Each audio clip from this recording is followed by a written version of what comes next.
ప్రభువైన యేసుక్రీస్తు నామమున మీ అందరికీ శుభములు. మన యొక్క దిన భాగంలో నుండి ఫిలెమోను రాసిన పత్రిక 6వ వచనం, క్రీస్తును బట్టి మీ యందున్న ప్రతి శ్రేష్టమైన వరము కార్యకారి కావాలని వేడుకొనుచున్నాను.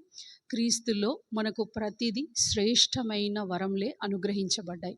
అందులో నుంచి మనల్ని బట్టి కాక తన ప్రియ కుమారుణ్ణి బట్టి మనము రక్షించబడ్డాం, భద్రపరచబడ్డాం, స్వస్థపరచబడ్డాం, విమోచించబడ్డాం. ఆయన తన యొక్క జ్ఞానంను బట్టి సమస్తమును అమోఘంగా చేసి మనకు పెట్టాడు. అంతేకాదు ఆయన వంటి ఆలోచించే మనసు ఇచ్చాడు, ఆయన వంటి జ్ఞానం కూడా ఇచ్చాడు, ప్రేమించే మనసు కూడా ఇచ్చాడు.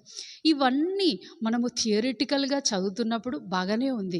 కానీ ఎప్పుడైతే వాస్తవంలో ప్రాక్టికల్కి వస్తే ఏమో తెలియదు, ఎప్పుడు ఓడిపోయిన వారంగా, కోల్పోయిన వారంగా, సమస్తంను విడవబడిన వారంగానే ఉండిపోతాం. స్వస్థపరచబడ్డామని చెప్పుకుంటానే లోలోన ఒకలాంటి అనారోగ్యము, ఒకలాంటి నీరసం కలిగి ఉంటాం.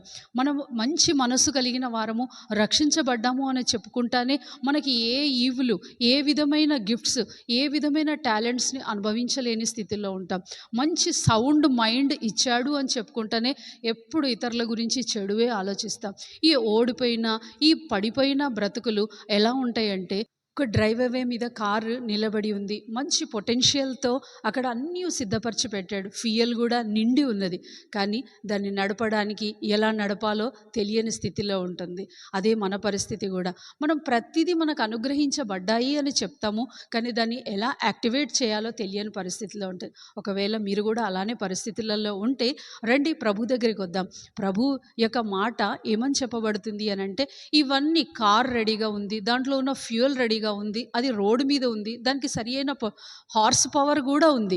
కానీ అది ఎలా నడపాలో, దేంతో నడపాలో, ఆ సరి అయిన కీ, ఒక రైట్ కీ మన చేతుల్లో ఉంటేనే మనం ముందు పోగలం. లేకపోతే ఆ కారు ఎలా ఉందో అక్కడే ఉండిపోతుంది. మన యొక్క క్రైస్తవ బ్రతుకు జీవితం కూడా ఎలా ఉందో, అన్నీ ఉన్నాయి కానీ ఏం చేయలేని స్థితిలో అక్కడే ఉండిపోతాం.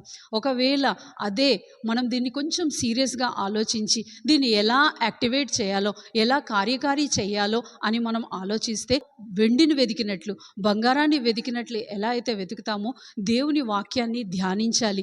దేవుని వాక్యాన్ని బాగా క్షుణ్ణంగా చదవాలి. ఏ సోర్సెస్ అయినా అది ఒకవేళ దైవికమైనది అయితే ఆ సోర్సెస్ నుంచి మనం సలహాలు తీసుకోవాలి. ముందుకు పోవడానికి ప్రయాసపడాలి. స్టార్టింగ్లో మనం కింద పడవచ్చు, కానీ తర్వాత ఆ కార్ని డ్రైవే మీద ఎంత ఫాస్ట్గా అయితే వెళ్ళిపోతుందో అట్లా వెళ్ళడానికి మనకు సహాయకరంగా ఉంటుంది. దానికి రైట్ కీ మాత్రమే కాదు, అది ఇగ్నిషన్లో పెట్టి దాన్ని తిప్పడం కూడా అవసరం.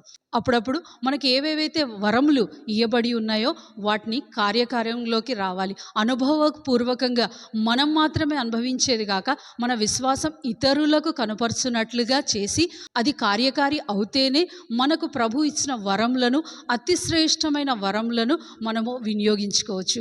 రండి, ఈ రోజంతట్లో మనకు దేవుడిచ్చిన అనేకమైన వరములను ఊరికే సునాయాసంగా భూమిలో పాతిపెట్టినట్టు పాతిపెట్టక దాన్ని ప్రభు కొరకు వాడదాం, ప్రభు రాజ్య వ్యాప్తి కొరకు వాడదాం. రండి, ప్రార్థన చేసుకుందాం. ప్రియమైన తండ్రి, యేసు ప్రభు ఘనమైన నామంలో నీ పాసనీలో చేరి క్రీస్తు నందు మీరు మాకు అనుగ్రహించిన ప్రతి శ్రేష్టమైన వరములను బట్టి మిమ్మల్ని స్తుతిస్తున్నాం.